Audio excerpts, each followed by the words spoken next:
नमस्कार, मैं हूं आपके साथ रेशु त्यागी। एपीएन के लोकप्रिय कानूनी प्रोग्राम लीगल हेल्पलाइन में आप सभी का स्वागत है। इसमें हमारे कानूनी विशेषज्ञ रोजमर्रा की जिंदगी की समस्याओं से जुड़े कानूनी मसलों पर आपकी शंकाओं का समाधान करते हैं। आज हम जेल और कैदियों से जुड़े कानून की बात करेंगे। हम कैदियों के कानूनी हक की भी बात करेंगे।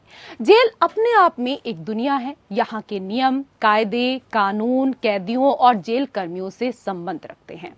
कानून के तहत किसी भी कैदी को उसके मौलिक अधिकारों से वंचित नहीं किया जा सकता है।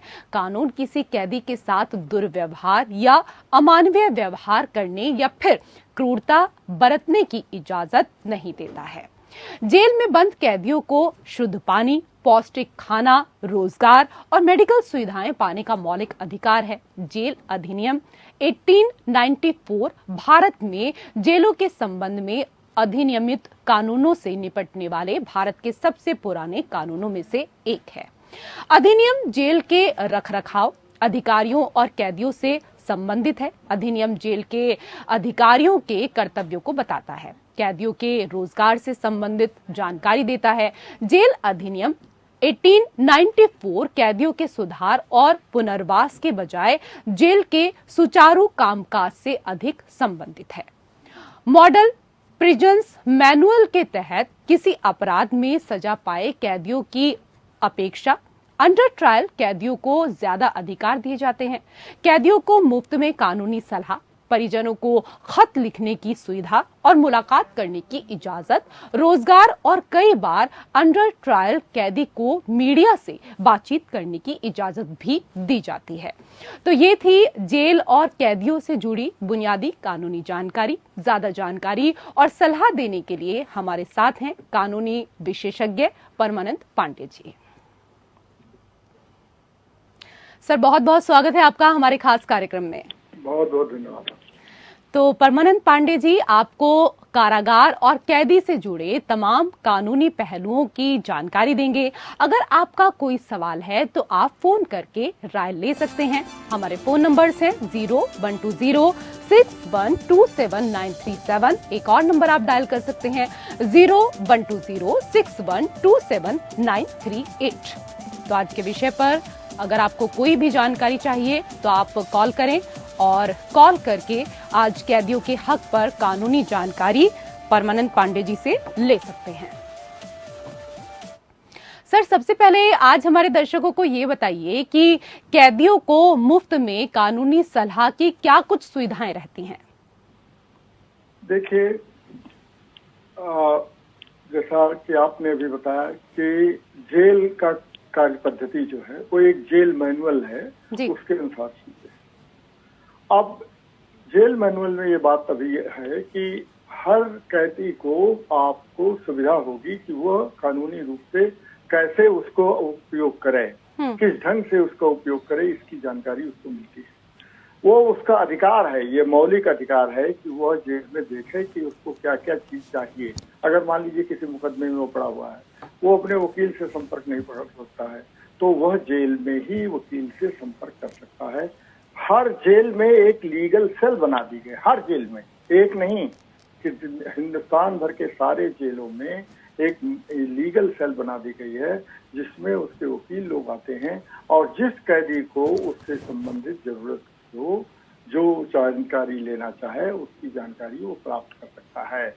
वो उसको ये सुविधा रहेगी कि अगर मान लीजिए किसी मुकदमे में उसको फंसा दिया गया जैसा वो लगता है, तो अपने केस की कार्रवाई करने के लिए वह किसी वकील की मदद ले सकता है और सरकार ऐसे वकील की मदद देने के लिए बाध्य है, क्योंकि जेल मैनुअल में ये प्रावधान दिया हुआ है। इस ढंग से अगर वो उसका उपयोग करना चाहे तो वो कर सकता है। सर, आपसे ये भी जानना चाहेंगे कि मॉडल जेल मैनुअल के मुताबिक कैदियों को किस तरह के खाने पीने रहने की सुविधा दी जाती है? देखिए, एक कैलोरी की बात होती है कि कितने कैलोरी भोजन एक स्वस्थ व्यक्ति को चाहिए। मान लीजिए अगर कोई तबीयत किसी की खराब है तो वो कम भोजन चाहिए, लेकिन वो उसी जेल मैनुअल में लिखा हुआ है, लीगल फैसिलिटी के अंतर्गत है कि वो डॉक्टर की सुविधा प्राप्त करे और जरूरत पड़े तो जिस ढंग से किसी ढंग की उसकी चिकित्सा की जरूरत है तो सारी चिकित्सा की सुविधा भी उसी जेल मैनुअल में दी हुई है। और वो देखे कि एक स्वस्थ व्यक्ति को कितने कैलोरी भोजन की जरूरत होती है, उसी के अनुरूप उसको भोजन दिया जाता है। तीन समय का भोजन, उसके लिए नाश्ता, उसके लिए दोपहर का भोजन और उसके लिए रात्रि का भोजन, तीनों तरह के भोजन, तीनों बार के भोजन की व्यवस्था उसी जेल मैनुअल में दी गई है।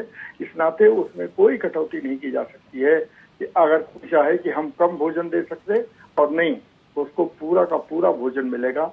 लेकिन अब कई बार ऐसा भी होता है कि बहुत सारे लोगों को बहुत जरूरत होती है जी। तो इस ढंग की बात नहीं रखी जाती। उसमें कितनी कैलोरी की आपको सीरियल्स की जरूरत है, अनाज की कितने की जरूरत है, कितना दूध की जरूरत है, ये सब जेल मैनुअल के अनुसार हर कैदी को देना अनिवार्य होता है और ये जेल प्रशासन का कर्तव्य है कि उस चीज को मुहैया कराए।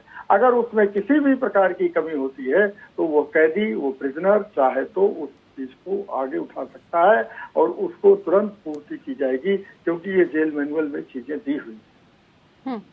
सर, अभी आपने यहाँ पर भोजन की बात की, इसके साथ ही अभी आपने चिकित्सा का भी यहाँ जिक्र किया था, तो वो भी आपसे जानना चाहेंगे कि कैदियों को किस तरह की मेडिकल सुविधाएं दी जाती हैं? देखिए, हर कैदी को अगर किसी बीमारी से ग्रसित है, यहाँ तक कि मैंने खुद इस चीज को देखा है कि अगर वो कैदी एड्स का बीमार है, कैंसर से बीमारी जूझ रहा है, तो ये जेल प्रशासन का दायित्व है कि उसको वो मेडिकल चिकित्सा उपलब्ध कराए। अगर मान लीजिए कैंसर से, ये जैसे असाध्य रोग से वो पीड़ित है कोई कैदी, तो उसकी चिकित्सा कैंसर अस्पताल में ले जाके कराई जाएगी और जिस ढंग की चिकित्सा की जरूरत होगी, जो सुविधा उसको दी जाएगी, विशेषज्ञ की सुविधा उसको, विशेषज्ञ डॉक्टर की सुविधा उसको दी जाएगी और वह उसकी चिकित्सा कराएगा।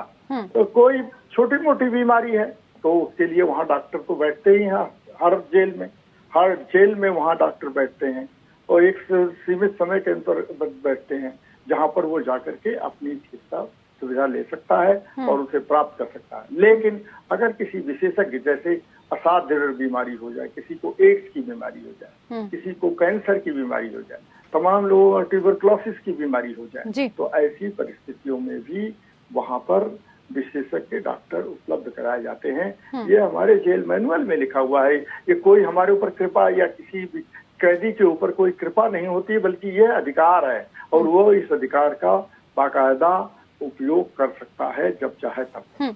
इसकी पूरी प्रक्रिया, इसका जो प्रोसेस है उसको भी समझना चाहेंगे आपसे विस्तार से पांडे जी। जेल में प्रवेश करने वाले दोषियों की पूरी तरीके से मेडिकल जांच होती है, इसकी जो प्रक्रिया है वो क्या कुछ है, इसके बारे में भी बताएं।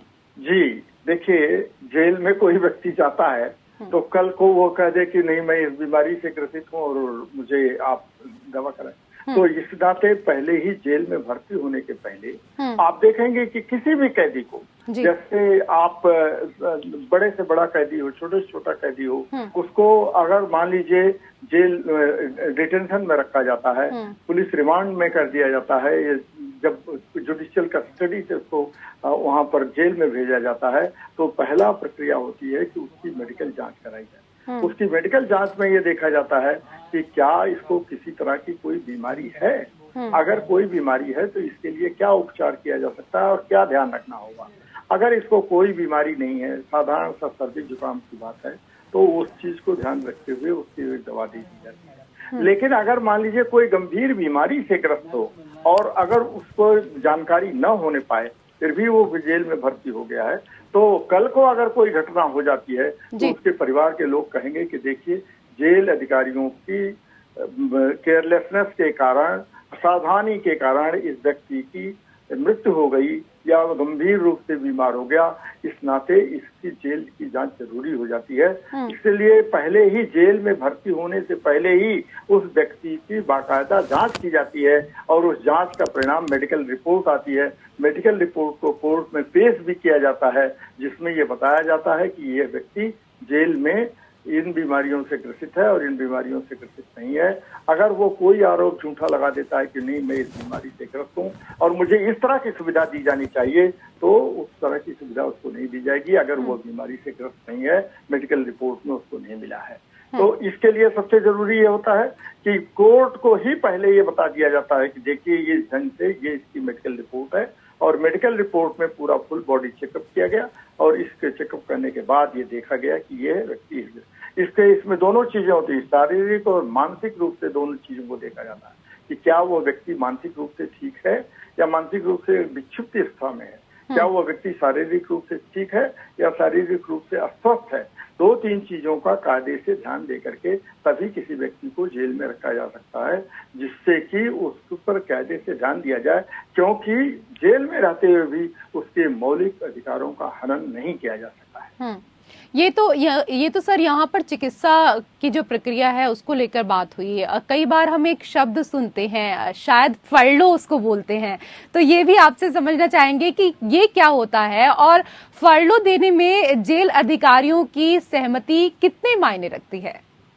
देखिए, 2 शब्द हैं। हाँ। इसके लिए मैं आपको बता दूं, एक फरलो है और एक है पैरोल। जी, 2 आपने सुना होगा, ये 2 शब्द आमतौर पर चलते हैं। जी जी। फरलो और पैरोल दोनों तरह का। फरलो तो कई बार अब आजकल लोग सरकारी नौकरियों के लिए भी कह देते हैं कि हम फरलो पे चले आए, माने बिना बताए सूचना दिए हुए अगर कोई छुट्टी ले लेता है तो कहते हैं आप किस जंग से आए हुए हैं, तो हम फरलो पर हैं। ऐसा माने ये है, वो उपयुक्त शब्द नहीं है, लेकिन मैंने आपको ये बताया कि इस जंग का नौकरियों में भी लोग प्रयोग करने लगे कि कैसे आप आ गए हैं, आप छुट्टी ले लिए हैं, तो बिना मंजूर कराए हुए कहते हैं कि हम फरलो पर आ गए हैं। लेकिन जहां जेल में जिस शब्द के लिए प्रयोग किया जाता है वो क्रिमिनल प्रोसीजर कोड की सेक्शन 432 के तहत उसको किया जाता है, तो उसमें पैरोल भी होता है और फरलो भी होता है। फरलो देखा जाता है कि अगर उस व्यक्ति का व्यवहार ठीक ठाक रहा है और उस दौरान उसके कंडक्ट में कोई गड़बड़ी नहीं आई है, तो जेल के अधिकारी इस चीज को ध्यान में रखते हुए उसे, जिससे कि वह आए समाज में से छूट के आए, फिर छूट के अगर आता है, इतना बड़ा उसका अपराध नहीं है कि वो बहुत दिनों तक रखा जाए, तो आप रखेंगे तो उसको 10 या 15 दिन या महीने भर के लिए फरलो दे दिया जाता है। एक तरह की उसको छुट्टी दे दी जाती है, जिससे वो जाए और अपने परिवार के साथ घुल मिल करके आए।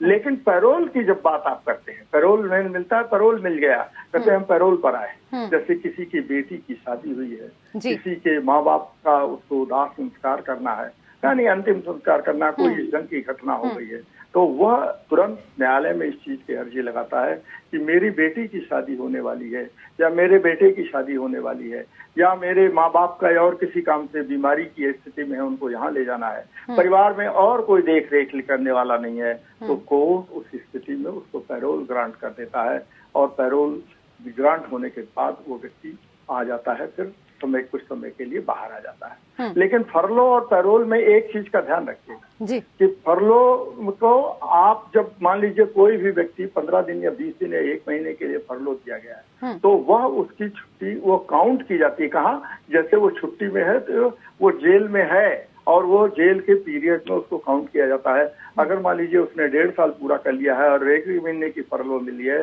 तो 1 महीना उसका वो भी जोड़ दिया जाता है। लेकिन अगर पैरोल पर कोई व्यक्ति छूट करके आया है कोर्ट के आदेश से, तो वो उसको जेल की अवधि में नहीं माना जाता है, वो माना जाता है कि जेल की अवधि से बाहर है और वो किसी बहुत इमरजेंसी के काम के लिए करने के लिए छोड़ दिया गया है, जिससे वो जाकर के उसका निस्तारा कर सके।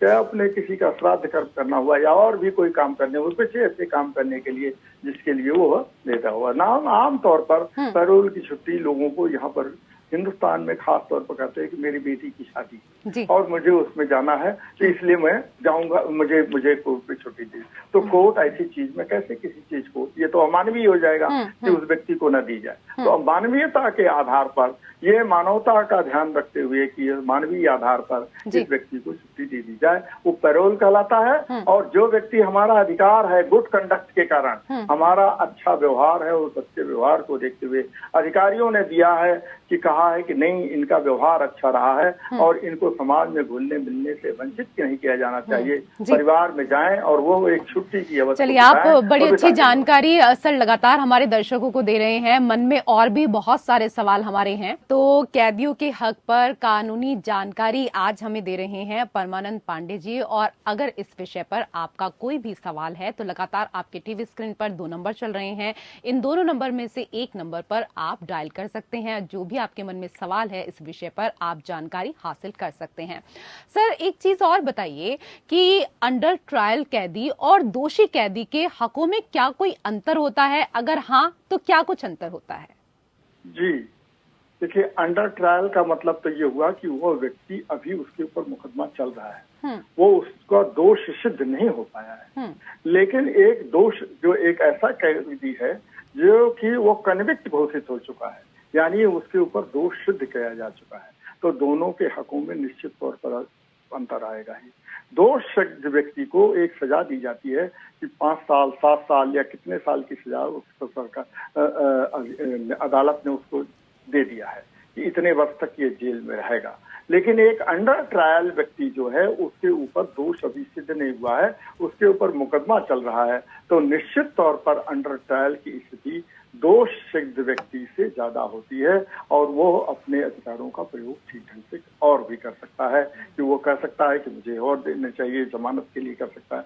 जमानत के लिए अर्जी, जमानत के एप्लीकेशन तो दोष सिद्ध व्यक्ति भी लगा सकता है, लेकिन उसके बारे में फिर न्यायालय ध्यान से देखता है कि किस ढंग से। लेकिन किसी व्यक्ति के खिलाफ अभी मुकदमा चल ही रहा है, उसे दोष सिद्ध नहीं किया जा चुका है, निश्चित तौर पर उसकी स्थिति दूसरी बेहतर होगी। एक चीज और मैं आपको एक मिनट बता दूं कि हिंदुस्तान में जो दोष सिद्ध व्यक्ति हैं, जिनके ऊपर कन्विक्ट जिनको कह सकती हैं, उनकी संख्या कम है, लेकिन जिनको अंडर ट्रायल्स हैं उनको संख्या ज्यादा है।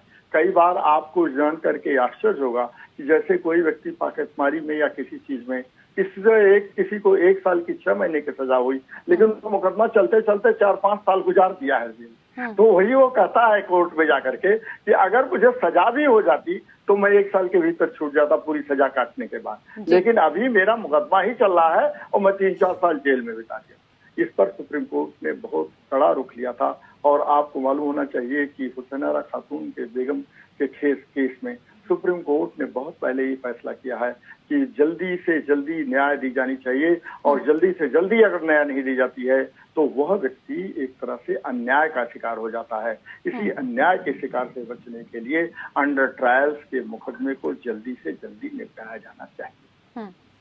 सर, एक और चीज आपसे यहाँ जानना चाहेंगे, क्योंकि अगर यहाँ बात करें, हम कैदियों की बात हो रही है और ऐसे में जेल की बात हो रही है, तो जेल के जो अंदर अधिकारी होते हैं उनकी भी बात करना बेहद जरूरी हो जाता है, तो उनकी क्या कुछ जिम्मेदारियां होती हैं वो भी बताएं। जी देखिए, जेल का अधिकारी जेल रखे गए हैं। जेल तो अब कई भागों में बांट दिया गया है ना, जैसे शिक्षा के लिए कई बार ये होता है ओपन जेल बना दिए हैं, एक सेंट्रल जेल बना दिया गया और हर एक जिले में जेल बना दिया गया, जिले के बाद उप जेल बना दिए गए। लेकिन जिले उसमें जेल के अधिकारी जो होते हैं उनका उद्देश्य उनको किस लिए वहां नियुक्त किया जाता है, वो इस चीज को देखें इस कैदियों को ठीक ढंग से खाना पीना मिल रहा है या नहीं मिल रहा है, कैदियों की ठीक ढंग से चिकित्सा हो रही है कि नहीं हो रही, जेल का प्रशासन ठीक ढंग से काम कर रहा है कि नहीं कर रहा है। कई बार आपने देखा होगा और अखबारों में भी पढ़ा होगा, अभी आज ही की खबर है, देखने में लगता है कि उसी जेल में कुछ लोग कैदियों से मिलने के लिए आते हैं और वहां गार्ड को पैसे दे करके और मिल लेते हैं जाकर के। उनको आज ही के अखबार में देखा हुआ, तो उसी अखबार में उनको कोर्ट ने सस्पेंड किया है कि नहीं, ये लोग गलत ढंग से मिला देते थे और बातचीत करा। तो कहा गया है कि यह जेल के प्रशासन को किस ढंग से देखा जाए, किस ढंग से कैदी को रखा जाए, या कैदी के मिलने जुलने वाले लोगों से किस ढंग का उसका रिकॉर्ड बनाया जाए, क्या व्यवस्था की जाती है, ये सारी व्यवस्था की देखरेख के लिए जेल अधिकारियों को नियुक्त किया जाता है और उनकी नियुक्ति इस चीज को आश्वस्त करती है कि वह जेल प्रशासन को ठीक ढंग से चलाएंगे। सर, ये भी हमारे दर्शकों को बताएं कि कैदियों को अपने परिजनों और रिश्तेदारों से बातचीत का क्या नियम है, क्या वीडियो कॉन्फ्रेंसिंग से भी मुलाकातें होती हैं और सप्ताह में कितनी बार मुलाकातें हो सकती हैं अगर होती हैं तो? देखिए, ये आपने एक बहुत जनीन सवाल उठाया। आपने अपने ही जो प्रस्तावना रखी थी उसमें ही कहा था कि हमारे मानवीय अधिकारों का हनन नहीं होता। हमारा मानवीय अधिकार है, किसी से मिलना, किसी से जुलना, ये हमारा मानवीय अधिकार है। हम कोई भी व्यक्ति अगर जेल में रह रहा है तो हमारा अधिकार है कि हम अपने परिजनों से, अपने परिवार के लोगों से मिलें और उनसे बातचीत करें और उनके बारे में जानकारी लें। हमारा मौलिक अधिकार नहीं खत्म हो जाता है। तो इस मौलिक अधिकार को बचाए रखने के लिए मिलने का पूरी तरह से स्वतंत्रता है और उसके उसके लिए बाकायदा एप्लीकेशन दीजिए, वहां जाकर के लिखवाइए। हर जेल में ये व्यवस्था होती है कि कुछ समय निश्चित किया जाता है, इस समय से लेकर के इस समय तक कोई भी व्यक्ति जाकर के मिल सकता है। लेकिन मिलने के लिए जैसे उसको आइडेंटिटी कार्ड होना चाहिए, उस परिवार से संबंध बनाए रखना चाहिए, और संबंध अगर परिवार से नहीं है तो उसका मित्रवत संबंध है, उसको वो पहचानता हो व्यक्ति, वो मिलने के लिए जा रहा है। कई बार ऐसे में एक कैदी से मिलने के लिए बहुत सारे अपराधी मिलने चले जाते हैं, तो ऐसी स्थिति में जेल अधिकारी का ध्यान रखना होगा कि वह व्यक्ति जो मिलने वाला आ रहा है, क्या वह उस व्यक्ति से परिचित है या नहीं, या उसकी जान पहचान हो सकती है कि नहीं। परिजन अगर आ रहा है तो उसका आइडेंटिटी कार्ड, उसका आधार कार्ड या इस ढंग का परिचयात्मक चीज होनी चाहिए जिससे वो ले जाकर के वहां दे। अच्छा, अब ये आप पूछिए कि कितने बार मिल सकता है। जेल में आमतौर पर जो दोष सिद्ध व्यक्ति होते हैं उनको सप्ताह में एक बार मिलने की छूट होती है। अब ऐसा तो नहीं है कि जेल को घर से बना दिया जाए। जेल में कोई जा रहा है तो जेल का एक दंड है। जेल के उद्देश्यों में 2-3 आते हैं। जेल पहले की स्थिति थी कि आंख के बदले आंख निकाल ली जाए, माने मार दिया जाए उसको, लेकिन काट दिया जाए। Eye for an eye and tooth for a tooth, ये जो पुरानी कहावत थी, लेकिन वो स्थिति खत्म हो गई। वो प्रतिशोधात्मक व्यवस्था होती दंड की। और लेकिन आजकल जेलों में एक सुधारात्मक व्यवस्था की जाती है कि जिस व्यक्ति ने कोई अपराध किया है उसको यह पूरी इस तरह से गुंजाइश दी जाए कि वह अपने जीवन में सुधार ले आ सके और फिर समाज का अच्छे अंग बन सके। वो कभी ऐसा न करे कि जिससे समाज में एक तरह का वो कैदी की स्थिति बनाए रखे और उसको हमेशा एक कलंक ढो करके जीना पड़े। तो जब वो निकले तो अच्छे व्यक्ति के रूप में निकले, ये जेल का ध्यान रहता है। इसी नाते उसको परिवार से मिलने जुलने का ये छूट मिलती है। जी, कैदियों के हक पर कानूनी जानकारी देने के लिए आपका बहुत बहुत शुक्रिया परमानंद पांडे जी। और इसी के साथ हमारे खास कार्यक्रम लीगल हेल्पलाइन में फिलहाल इतना ही। नमस्कार।